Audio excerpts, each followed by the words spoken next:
Avante, roladores! Aqui no RPG de Quinta, vamos tentar ser rápidos porque já nos atrasamos demais. E se tem uma coisa que Rico faz é atrasar. Estou aqui rodeado deles e do nada o Sonrião ele fica com os olhos completamente brancos, os olhos dele se reviram assim para trás. Ele começa a espumar pela boca como se fosse uma espécie de convulsão e ele despenca. Quando ele despenca, a Soriel pega ele antes de cair. Já o Huang parece que virou uma estátua. Ele tá completamente parado, sólido, assim, ele parou de falar, ele parou de se mover, ele parou de respirar. Vocês veem isso aí e tal, aquele olho brilhando em uma energia azul, assim e tal, e a única coisa que vocês veem é isso, e enquanto isso tá o Zamanak lá gritando, cada um com seus problemas, o que é que vocês fazem? Quem vai primeiro? A dupla que entrou na porta ou a galera que tá... Ou a Elise e o Zamanak? Vai o passageiro Alien logo. Que eles foram primeiro. Já dá continuidade. O Huang... O Lucas, pode fazer um teste de acrobatismo pra ver se a gente consegue reduzir o dano que tu vai tomar.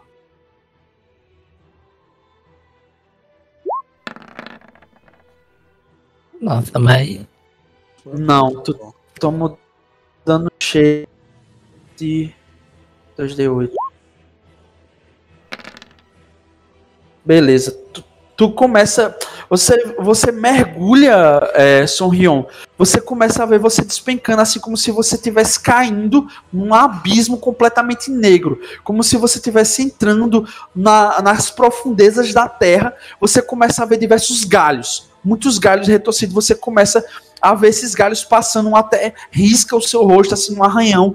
Você começa a mergulhar, o seu instrumento começa a pendular assim, até que no momento você vê o Huang tá caindo completamente descontrolado. Ele quebra um galho aqui, ele quebra outro galho ali, cai num galho maior, começa a quebrar, começa a ser machucado de diversas formas, até que no momento ele começa a acelerar, quando vocês dois caem no que parece ser uma torre gigantesca.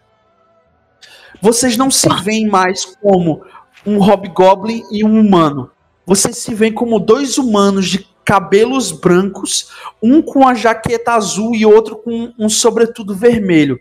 Meu Deus. Vocês com um ímpeto absurdo, vocês começam a se degladiar numa espécie de luta infinita.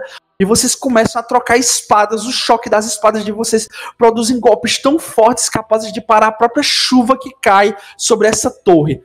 Lá no final dessa torre, vocês veem o próprio inferno. Os dois se olham e os dois têm a mesma face. Vocês são gêmeos. E no momento seguinte, vocês começam a despencar, começam a cair novamente, até o momento em que vocês se veem como uma espécie de dois monges lutadores. Dois irmãos, cada um com um pedaço de um medalhão, um com a roupa azul e um com a roupa vermelha. Vocês começam a distribuir golpes e voadoras em indivíduos num tempo e num local que vocês não sabem diferenciar. Até que uma maçaroca, um homem extremamente forte e definido aparece e vocês se entreolham, sorriem e continuam a cair na porrada. Só que quando vocês vão em direção à voadora conjunta nesse ser, vocês mais uma vez voltam a despencar naquele negrume, aquela destruição repleta, e vocês se veem como almas sendo arrastadas por um destino, uma história interligada, entrelaçada. E vocês se veem dessa vez como um ser, um homem com uma espada do tamanho do próprio homem, uma espada larga, uma espada poderosa, uma espada muito resistente. Esse homem tem cabelos negros para trás e ele não tem um olho nem um braço. Ele olha em direção ao horizonte e ele vê um cavaleiro. Esse cavaleiro num cavalo branco e sua armadura completamente ornada com símbolos de águia. Ele olha para ele e apenas grita: "Grifts!" E começa a correr em direção a ele. Você sabe como esse homem, Matheus. Esse homem de uma espada larga gigantesca. E ele avança em direção a esse cavaleiro. E o cavaleiro apenas olha para ele de volta, sorri e diz: "Eu sacrificarei tudo." E mais uma vez, o despencar continua até que vocês caem em 2 tronos. 2 cadeiras de pedra imutáveis, ligadas uma à outra. Em cada extremidade dessa cadeira está um de vocês. Vocês não sabem, mas vocês sentem que o outro está lá. A realidade interligou vocês em diversos universos, como se as almas, em algum ponto, em alguma realidade, em algum momento do tempo e do espaço, fossem irmãs. E desses tronos, vocês se levantam e percebem que vocês estão entre um salão de diversas portas. 1000 vezes 1000 portas.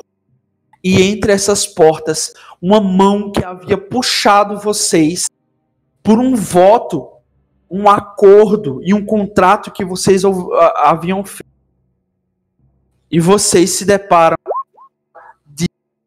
de um maltrapilho, porém com vestes ornadas, um homem de barba vasta e um olhar mortiço, um olhar frio e calculista, caminha da escuridão até você, Huang, e dirige a palavra até você, e você olha diretamente para ele, e você sente poder avassalador e um destino inexorável, porém definível ao mesmo tempo. E esse ser dirige a palavra até você e diz: eu decidi que prepararei vocês para serem guardiões das portas. Aparentemente, quando eu puxei o fio de 2 estavam ligados. O universo quer vocês juntos por alguma razão. Histórias boas são laçadas por fios resistentes que trançam entre si a própria realidade. Você, Huang, tem o dom. Ele toca o seu ombro. Você é aquele a quem eu devo entregar as chaves. E você vê que ele segura um molho de chaves, assim. Você consegue ver, num primeiro momento, de 10 a 15 molhos de chave, assim. Como se fosse uma espécie de teste. Ele estende até você esse molho de chaves. Beleza, eu vou utilizar minha habilidade de Jin, que eu posso, que anunciou antes, eu faço 2 jogadas e escolho a melhor e quero fazer um teste de esoterismo. Posso fazer isso? Claro. O esoterismo é a única chave que 23. é o suficiente. Você olha para aquele molho de chaves e você sabe que chaves portas. São pelo menos várias portas para serem guardadas. E talvez antes ele já tivesse escolhido outras pessoas para guardarem outras portas. Mas você não sabe por que especificamente essas chaves e por que especificamente para você. Perguntas deverão ser feitas. E você sabe que ele está escolhendo você como se fosse uma espécie de guardião aprendiz. Certo.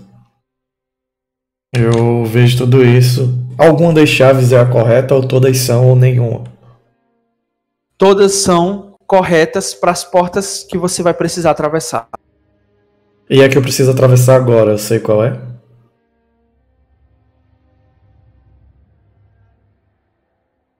Não. Beleza. Eu olho pra ele. Aí, pelo visto, não seria necessário apenas um aprendiz, mas uma dupla. Eu olho para o personagem para o Sorion e eu lembro que da primeira vez que adentramos em um local parecido com esse, você foi o único que não se colocou inicialmente e racionalmente contra essas habilidades um tanto quanto não convencionais. O que posso dizer? A minha curiosidade às vezes me faz tomar certos riscos e aceitar certas condições que normalmente uma pessoa negaria. E qual a razão de aqui estarmos? Eu olho para o Aronmon. Eu ainda tenho o seu amuleto. Eu puxo da bolsa o amuleto. Eu não pude esperar o contato de vocês, porque catastrófico aconteceu. Uma espécime que tomei como minha aprendiz. Vocês conheceram ela da última vez que estiveram em meus domínios. Estamos na cabana das 1000 portas. Essa cabana, como vocês já devem ter imaginado, é cheia de perguntas e respostas. Eu terei que dar uma espécie de curso básico sobre tudo que empreendemos aqui para vocês, para que vocês sejam capazes de encontrá-la e recuperar as chaves que ela me roubou. Acontece que, assim como vocês, ela decidiu procurar por Terai. Eu acho justo que vocês comecem a entender qual a natureza dessa busca e por que o próprio Terai deveria ser encontrado. Assim como o serviço no qual eu alistei vocês. Aparentemente seria necessário uma espécie de ação. Vocês teriam que me conceder as suas almas de livre. Mas acontece que a partir do momento em que vocês tocaram a corrupção, ela permeou vocês de tal forma que ficou quase como empurrá-los de um abismo. Vocês caem sozinhos. E a verdade é que a corrupção vai ser um instrumento muito poderoso, principalmente contra aquele que a tocou tão profundamente. Terai, o Profundo, não é tido desse nome apenas porque ele escavou as profundezas dos anões, mas porque ele bebeu da mais pura corrupção e delas. Acompanhe. Há muitas leituras e muitos afazeres que temos. Fiquem tranquilos. O tempo que desperdiçaremos aqui não será passado na realidade que vocês conhecem. Até porque essa porta onde o tempo para, ela é um pouco custosa para mim. Mas acontece que se eu deixar a Madame Dragonfly, ou Madame Libella, como muitos a chamam, livre com as chaves, ela simplesmente tornará as terras de Terai nas terras silastrais do passado. E isso eu não posso permitir. Essa Libélula seria alguém que agora tomou o nome de Soriel? Não, mas é 10, que eu saiba, essa Soriel era uma espécie de criada dela. Eu olho para o Sonrion. Eu falei que ela seria um problema. Até agora, o único problema é eu ter sido arrastado por esse buraco. E, aparentemente, essa tal de Libélula. Meus caros irmãos, a hora das perguntas é essa. Perguntem sem restrições. E eu responderei a todas que eu puder. A primeira e a mais interessante. A Soriel conseguiria lhe matar? Com os itens certos, sim. Interessante. E é por isso que eu estou migrando parte do meu poder para você, Wang. E o que garante que eu não me aliaria a ela? Esse olho na sua testa. Percebeu a dor lancinante que ele te causa? Um pouco. Ele é a chamada para minha classe. Caso você não compareça, acho que levará falta. Só que essa falta você faria na própria existência. Então, talvez eu tenha algo a perder. E o que eu lhe ofereço em troca são caminhos e respostas, locais e indivíduos. A começar com, ele estende a mão e da palma da mão dele, um jorro de chama verde dá um formato de uma peça de jogo assim, talhada em madeira na forma de um paladino hobgoblin. Eu tento pegar abruptamente, sem que ele fale nada, sem que ninguém veja nada. Quando você pega e você puxa aquela peça para junto de você, você vê que aquela madeira que parecia madeira recém-cortada fica negra. Completamente negra. E você pode fazer uma rolagem de esoterismo. Droga, velho. Porque isso é um presságio. 27. E você sabe que Khan está morto. Eu olho sério pra ele, sem aquele sorriso escroto que geralmente o Wang Feng tem, aí eu não gostei desse tipo de brincadeira. Isso não é brincadeira. Isso só pode ser brincadeira. Nós não vamos mais falar sobre isso. Eu não vim aqui pra ser enganado. O seu olho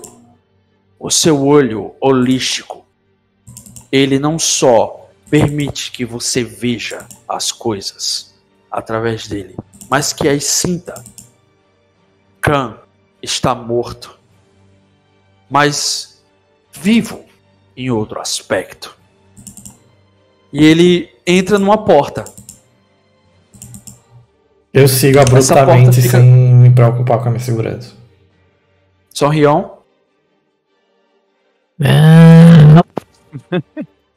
Eu tô aqui de gaiato no navio. Tem algum teste que eu possa fazer pra entender?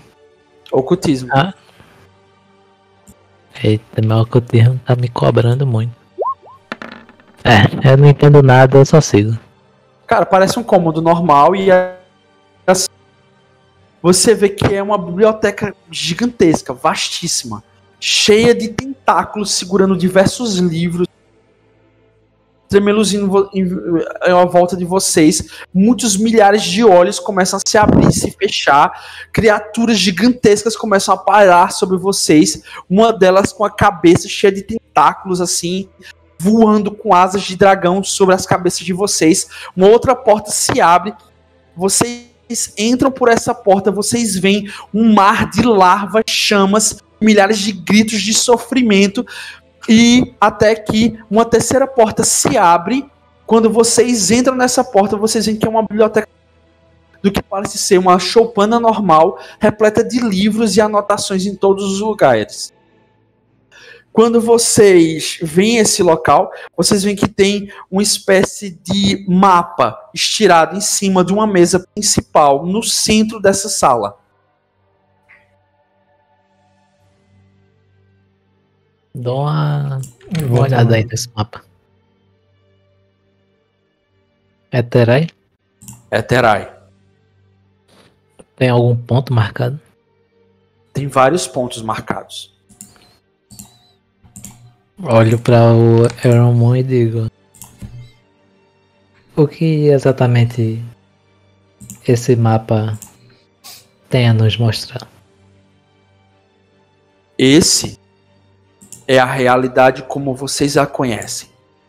Mas eu a chamo de construção do sonhar. E ele puxa uma segunda folha por cima de Terai. E você vê que onde antes tinha rio, tem mais. Onde tem castelos, agora tem montanhas. Aonde tinha montanhas, agora tem construções. E é uma configuração completamente diferente. Só que o nome em cima são terras silastrais. Você vê que tem diversos pontos de mineração e diversos pontos de focos de cristais ao longo de todo o território. E você vê que tem uma letra bem específica que vocês reconhecem como a letra de Iron, e sobre ela várias outras numa linguagem diferente. Vocês falam Necril? Não. Só falo Vocês comum. falam Abissal? Não, só falo comum e goblinoide. Comum e goblinoide, beleza. Então, vocês não reconhecem a outra que ela estava escrevendo. Basicamente, né, vocês começam a isso aí e tal, e vocês veem que ele começa a descrever para vocês um outro lugar. Isso era Terai antes de Terai. Terai roubou as minhas chaves. Ele era um aprendiz meu. Mais que um aprendiz, ele era muito sagaz. Só que sua ambição era tremenda. Eu não sabia na época, mas ele era um personagem que fugia ao meu controle.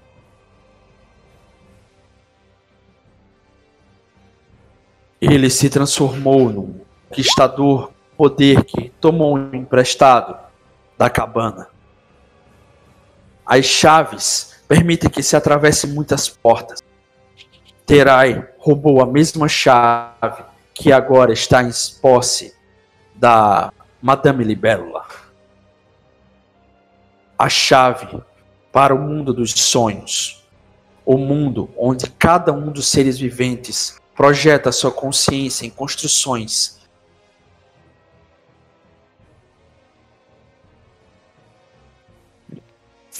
Essa tal de Madame Libélula, ela tem algum outro nome?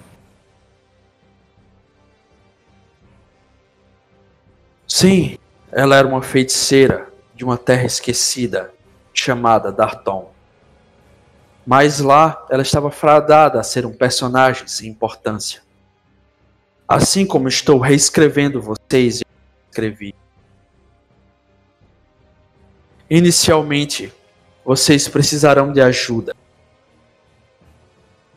E tal qual como Terai teve os seus arcontes, vocês terão uma espécie de escudeiro. Ele pega um livro e estende por cima do mapa, abre esse livro e tem uns schematics do que parece ser uma robótica assim. A criatura, ela existe em outro lugar, em outro tempo e em outro mundo. Essa criatura, ele toca na página do livro e a partir de uma pena ele começa a puxar ela a partir da realidade. E algo que parece ser tinta começa a se transformar em engrenagens. Dessas engrenagens são repletas de sangue. Desse sangue se transformam em capas de metal. E Jonatas, descreve o teu novo personagem. Ele é todo de metal, no caso, né? Ele é baixo. Ele aparenta ser robusto. E ele tem um companheiro, ele tem um companheiro também. Ele vem junto, não vem? Ele tá aí. Que também é todo de metal também, só que ele é muito maior do que o meu boneco e ainda aparenta ser mais robusto. Tem o minion dele, né? O companheiro dele tem uma espécie de como se fosse um lançador para lançar projéteis. E é isso. Simples assim. Beleza. Que tipo de abominação não natural é essa? Tudo é abominável e milagroso, a depender com que olho se olhe. O Sonrinho fica girando em torno dele, e como se ele estivesse fazendo uma inspeção minuciosa. Ele puxa das suas coisas um galho longo e começa a cutucar essa forma que ele nunca viu. O personagem de Jonatas, ele é tamanho de um Halfling, tá ligado, né? Aí eu cutuco ele e fico dizendo, interessante. O que seria isso? Meu amigo, vai com calma aí, meu amigo. Ele fala. Interessante. Eu puxo a Para, adaga deixa. sacrificial. Uou. Pera aí, vai com calma, eu sou vivo, eu tenho vida, eu estou me mexendo, eu falo, quer dizer, né, o que você considera de vida, né? Você está vivo? O Sonrião avança nele e tenta puxar a pálpebra do olho. Ele tem olho? Não, só tem 2 bolas de gude. Do bola de gude. Ele tem boca? Não, fazer feito o personagem aí, só tem as frestas. Tá, eu fico sair. olhando entre as frechas da boca dele. Olho por um tempo, depois vou para as bolas de vidro que estão no local dos olhos. E fico bem próximo dele. Ah, interessante. Posso fazer um teste de Vocês alguma coisa? vê por isso aqui? Hã? Como é que é? Fala aí, não, depois eu falo, pode falar. Não, só uma dúvida. Pelo que eu entendi, eu sou do futuro, no caso, né? Você é de outro Não. canto. Ah, tá, de outro canto. Beleza. Eu não sei o que eu ia falar mais. Eu fico cutucando o olho de vez dele. Com Eu o galho. posso fazer um teste de alguma coisa pra tentar entender o que é isso? Olha, eu agradeceria se você parasse de arranhar Ah, o meu olho.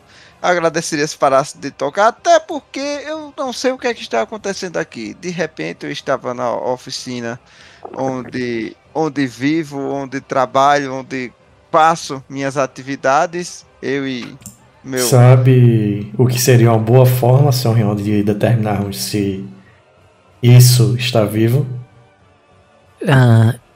não sei, ele disse que estava vivo. Não é o suficiente. Puxar o macaco. Seja o que Se, você considera de ser vivo, né? se a alma dele for aceita em um ritual, ele está vivo. Mas aí Essa coisa de ritual eu já falei pra você. É ideia errada. Mas sabe o que é uma ideia completamente certa? Ah, Eu me aproximo dessa criatura abominável, olho no que parece ser os olhos dele, estendo a mão.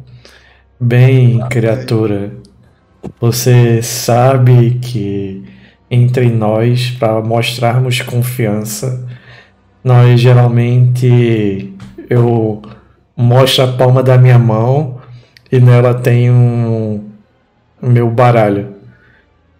Geralmente puxamos uma carta e deixamos que ela fale por nós mesmos. Você não. vê que o De Eron novo, ele não. entrelaça os dedos. O Eron ele entrelaça os dedos e começa. Ele se joga numa cadeira e espera o resultado. Pra ver o que é que você vai receber a partir disso. Eu puxo um banquinho e fico lá sentado. Sabe, não, de Romulo? novo, não. Eu não sei se você já viu, mas essa é uma cena recorrente. A utilidade da minha criação se revelará agora. Tudo bem. Eu pego um banquinho e fico lá sentado. Eu acho que o Sorrião olharia para o Romulo e não tem mais daquela garrafa, daquele líquidozinho do diabo aí pra nós. Bem lembrado. Eu olho pro Aeromon e digo: aquela bebida aí da última vez, você teria mais um pouco? Está aí ao seu lado. Aí você vê uma mesinha assim, com um êmbolo assim grande de água satânica, lá, água profana, e uns copos, como se fosse de shot de whisky, assim. Ah, muito bom. Vou pegar uma dose e guardar outra pra viagem. Eu tomo uma dose e guardo outra. eu olho Lucas, assim, esoterismo, por favor. Beleza. 29. Beleza. Quando tu puxa tuas cartas assim, tu vê que o teu olho na tua testa começa a queimar. Tal. Tu tem um ímpeto absurdo de tocar na tua faca de sacrifício. Quando tu toca na tua faca de sacrifício, tu olha pra aquela criatura. Tu vê lá dentro uma alma. Peraí, que criatura? Que criatura? O Jonatas, o personagem do Jonatas. Beleza. O autômato. Beleza. Quando você olha nas profundezas daquela criatura com seu novo e recente olho na testa, você vê que aquela criatura tem o que parece ser uma espécie de alma. uma alma muito parecida com a do Valdez. Muito parecida. É quase como se fosse a mesma criatura habitando outra carcaça. Só que, ao contrário do que você normalmente entende como as forças holísticas que correlacionam tudo e todos, você começa a notar que essa criatura está desligada dessa possibilidade. Ela está pairando entre várias possibilidades ao mesmo tempo. Só que ao mesmo tempo você não consegue sentir nada de conexão do divino, do profano, da corrupção ou do que seja qualquer tipo de influência espiritual. Beleza, algo que o Wang vai trabalhar é que ele tenha uma ligação com alguma dessas forças. E o Elrond começa a rir. Agora você entende? Essa criatura é perfeita para o que ela se propõe. Obrigado. Ela foi concebida para desafiar os deuses. Foi concebida para destruir Desna. Interessante, mas eu me viro e foco completamente na abominação de metal. Você vai fazer a desfeita para os anfitriões que aqui estão? O que é que você quer que eu faça? Simplesmente puxe uma carta. Olha, o meu mestre, antigo mestre, na verdade, me falava que existiam pessoas que acreditavam, seres que acreditavam, na verdade, em espécies de rituais primitivos ou qualquer Não coisa. há verdade, não há aquilo. Só há o agora. E o agora você só precisa simplesmente puxar uma carta. Eu puxo a carta assim, só que acho que sou indiferente a isso. Eu não acredito nisso. Ele estende o braço com o metal dele rangendo, dobrando, né? Que ele é tudo de metal, então o metal tem que ir se acomodando para ele se mexer. E ele pega uma carta. A graça é que você não precisa acreditar. Qual é a carta? Eu tô com meu galinho cutucando o outro robô. O outro ele é mudo. O outro robô é o quê? É um cavalo de metal? Não. É o mesmo. É o mesmo estilo, um bípede. Eu ainda tô decidindo a forma dele, mas é um bípede. Ele não tem um traço montaria? E é?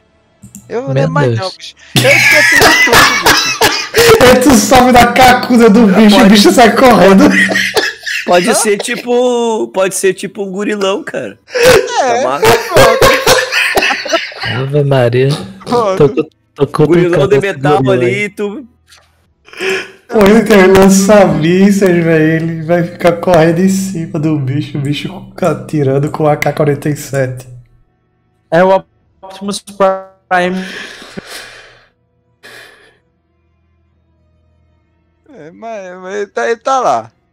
Gigante lá, grandão. Tô cutucando ele. Beleza, qual é a carta, Jefferson? Sim, Lucas, a carta, por Dilatado. incrível que pareça, é a justiça. É a exata mesma carta que o Valdez puxou e Bem. condenou o seu destino. Juiz, né?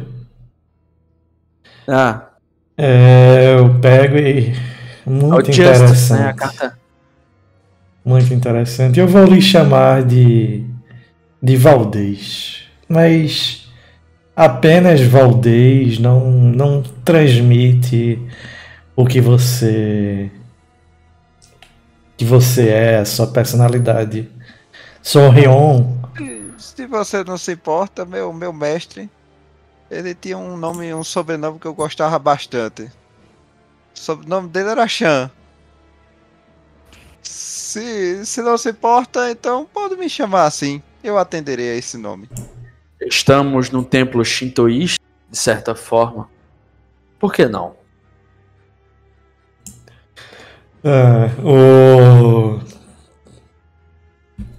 Meu personagem simplesmente se levanta assim e. Alguma pergunta, Sorrion? Pelo visto, Valdez Chan. e irá se juntar à nossa companhia. Muito bom. Eu não sei se eu tenho mais dúvidas sobre esse local ou se você tem algum problema mental. Acabamos de enterrar o Valdez e você já cria outro. Uma versão esquisita, por sinal, do Valdez. E ele não era muito normal. Eu posso ter o chapéu de capacete metálico do Valdez ainda? Pode, eu achei que ele já estava usando, inclusive, pelas artes aqui. O Eromon, ele se levanta, ainda rindo, achando engraçado as correlações que vocês estão fazendo e as perguntas em relação a isso. E ele se dirige até o Huang e fala: Huang, por favor, sente-se. Você também, Sorrion. Poderemos aproveitar a bebida enquanto eu explico para vocês em que pé estamos com essa situação. Eu adoro essa bebida. Ela parece que desce queimando. Literalmente. Literalmente. É importante que Queima a não alma. só eu e você a bebamos. Ele coloca um shotzinho assim e entrega pro Huang. Você precisará disso. Se não se importar, eu quero também. Você não pode beber interessante. máquina inútil.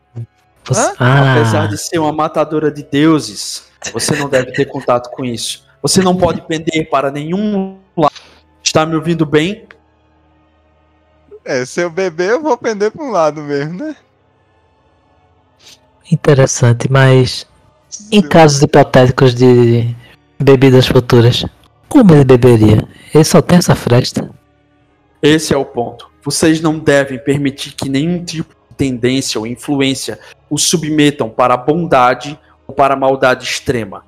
Uma vez que ele cair, ele será um instrumento contra nós ou ao nosso favor. Só que eu não escrevi, eu não criei para que ele tivesse uma vontade para além contribuir. Qualquer outra situação a partir daqui é uma vontade que ele desenvolverá por conta própria. O fato é que eu estou numa competição muito problemática com a deusa. Tanto eu como ela ficamos encarregados de proteger de Terai. O sonho de Terai são essas terras em que vocês pisam. Ele as criou não só com a conquista de seus exércitos, mas também com o poder de sua mente. Ele entrou fisicamente no mundo dos sonhos e produziu todo esse continente e tudo que há nele.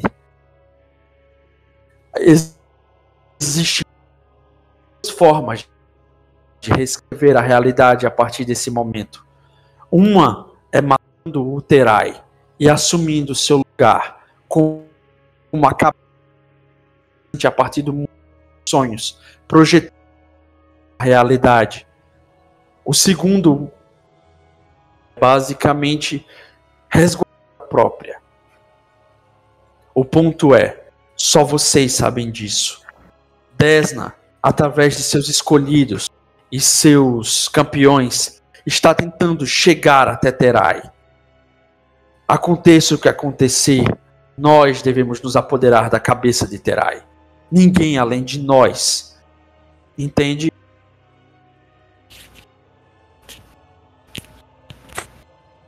Ele pergunta isso pra vocês. Eu fico lá olhando pra ele e vou sendo, conforme ele vai falando lá, você que Desna tá mandando seus campeões, eu aham. Aí quando ele fala, nós temos que pegar a cabeça de Terai, aí o Sonrião para um pouquinho aí. Aí esse negócio já ficou um pouco mais estranho. Huang, esse tipo de assunto combina mais com você.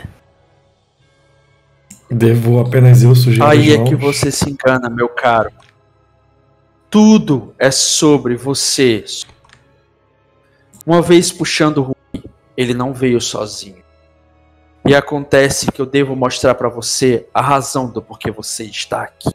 Ele abre um livro pesado, Matheus. E dentro desse livro, ele aponta para o que parece ser uma espécie de fragmento de rocha, ou um minério.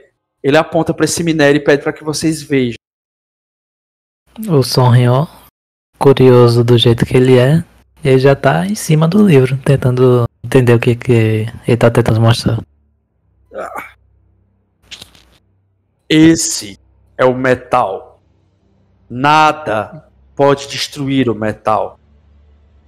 Só que o metal não deve ser usado para forjar armas, sim instrumento. Terai não ficou obcecado por música.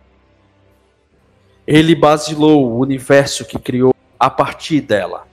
E com ela, ele a controla. Vocês devem encontrar esse minério, chamado de O Metal.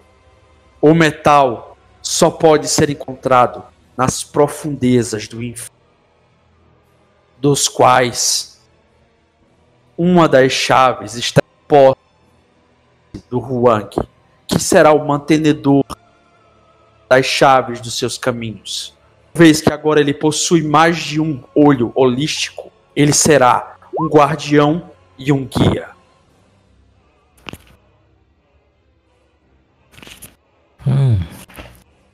O metal.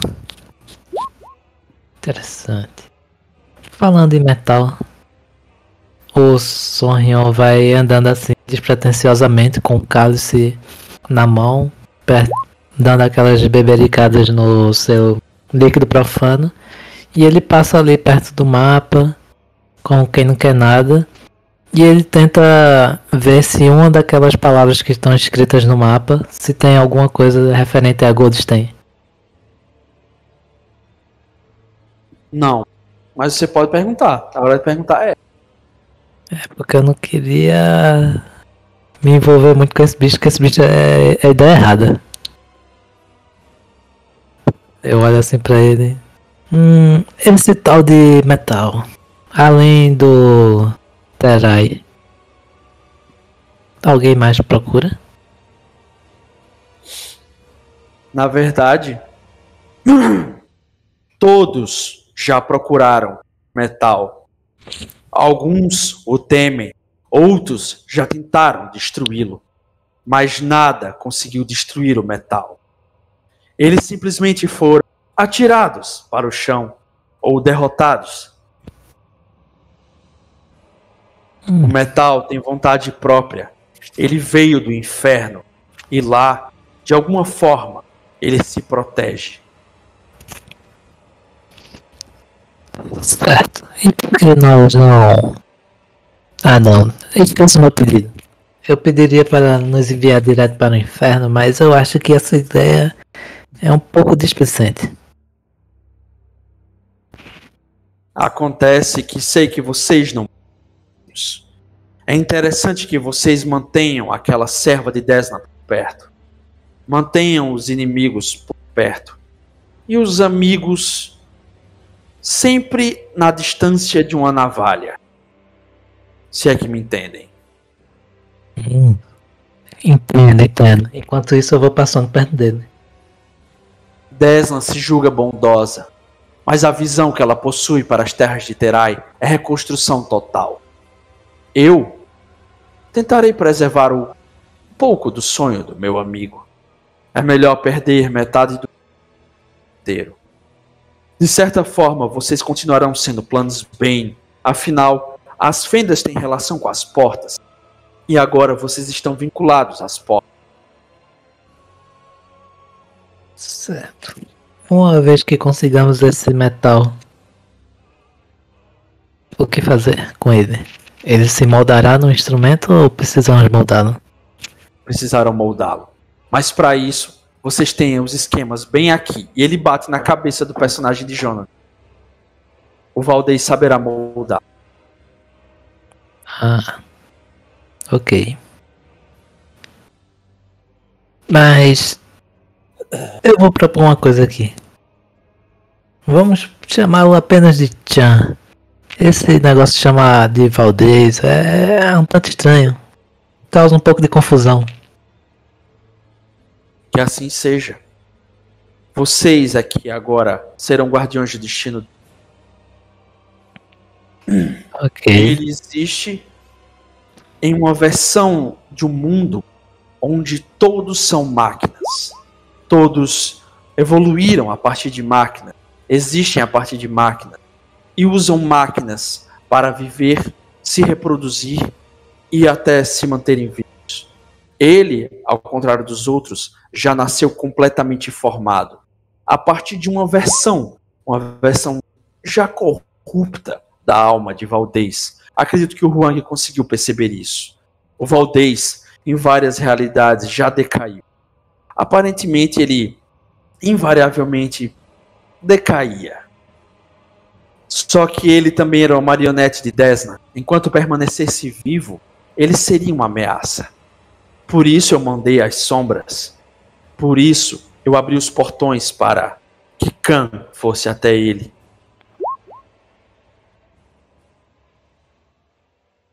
E vocês lembram que o Zamanak falou que tem alguma criatura, algum indivíduo, algum ser que estava lá com Valdez e com o Zamanak.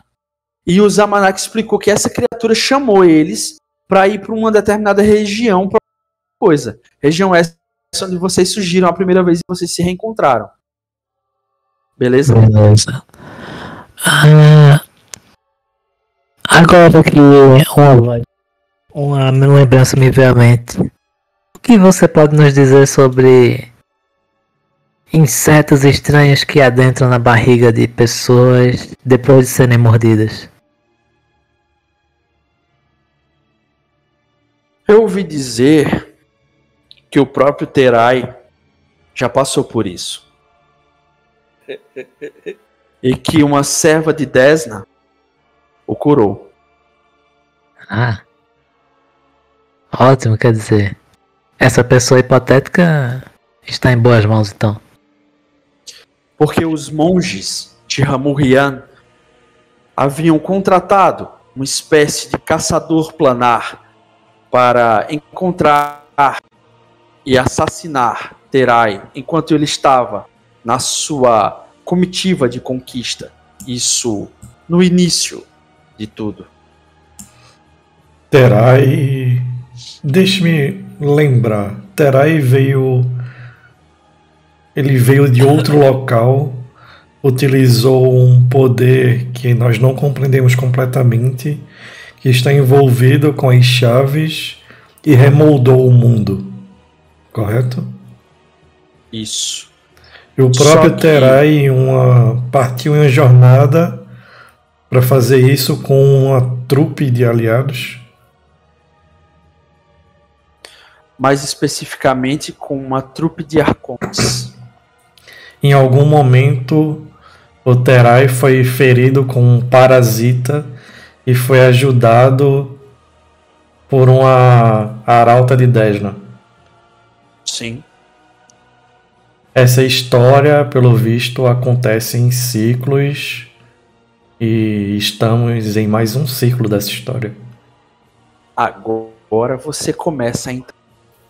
E esse poder que você se diz desconhecido faz-se-á em sua frente uma oportunidade de conhecê-lo. E ele aponta para você o copo. O que aconteceria se o Terai dessa vez simplesmente morresse? A história recomeçaria ou tudo acabaria? Acontece que o Terai é só uma versão dessa história. Agora, talvez estejamos reencenando uma outra versão dela. Ele é apenas aquele escolhido pelas forças holísticas do acaso. O Terai em si pode ser qualquer um. É aquele que responde ao chamado. E por isso eu escolhi você.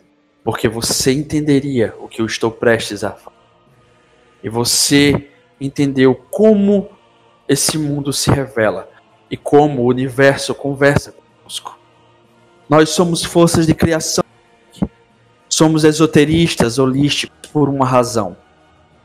Nós até podemos escrever sobre o destino, mas não o controlamos. Nós forjamos os personagens, mas a vontade final é deles. E essas forças que fogem ao nosso domínio, por vezes, precisam ser trancadas atrás de algumas portas, pois elas ameaçam outras portas que não deveriam ser ameaçadas.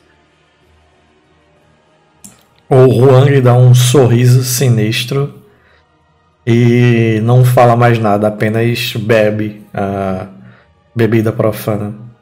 E a gente encerra a sessão de hoje com essa furdúncia, essa confusão. E espero vocês na próxima. E é isso aí, pessoal. Até lá. Alô. Valeu! Valeu.